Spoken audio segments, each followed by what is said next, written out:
élevée vallée d'Abraham est nommée Tawab. On arrive. Fatwa, sans réponse,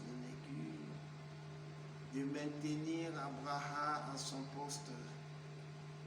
Aussitôt, il fait Abraham jura alors de déferler sur la maison. Ok, d'accord, l'histoire commence ici.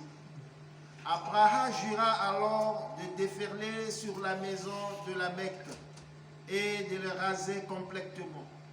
Muqatil ibn Sumyaina a rapporté: des jeunes coraïstes avaient pénétré dans cette église, on y avait allumé le feu. Or, ce jour, il soufflait un vent impétueux. L'église s'embrassa donc et finirent par s'écrouler. Abraham fit alors ses préparatifs. Il avança au milieu d'une armée si colossale, que nul ne pouvait le repousser. Il amena avec lui l'éléphant qu'on appelait Mahmoud, animal incomparable, d'une taille gigantesque. D'une taille gigantesque, donc spécifique, unique.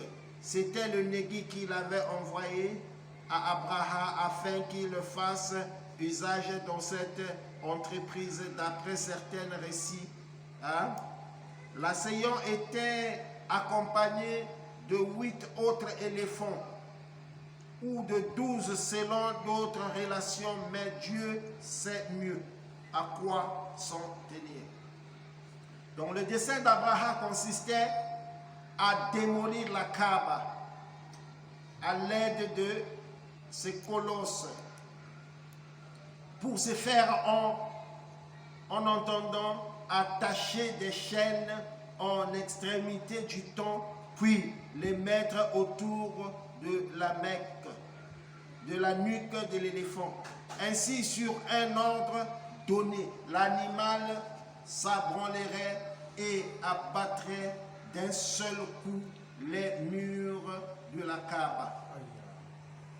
Donc les Arabes ayant pris connaissance de l'assaut imminente de l'année d'Abraham et estimant que pareil assaut était chose répréhensible, se diront qu'il était de leur devoir de défendre la maison sacrée et de contrecarrer les intentions malveillantes de ces agresseurs. Donc en un mot, la sourate nous explique comment fait-il que ces gens sont venus pour détruire la Kaaba et le bon Dieu a protégé sa maison. Donc le bon Dieu a protégé cette maison, la Kaaba.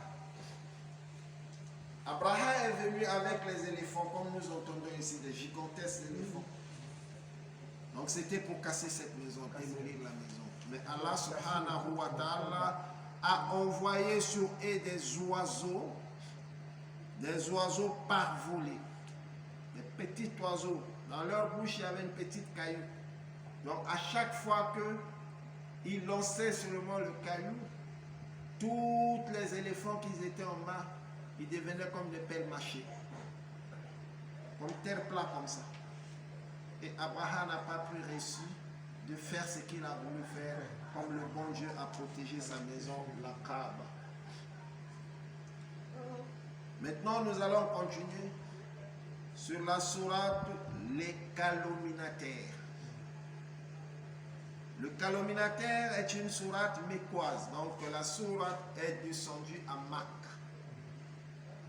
La révélation de ce sourate, le prophète a eu ça à Makka. Le bon Dieu dit: Waï, bismillahir rahmanir rahim. Waïl li kulli hummazatin lumaza. Alladhi jama'a malan wa addada. Yahsabu anna malahu ahlada. Kalla la yunbazanna في الحطام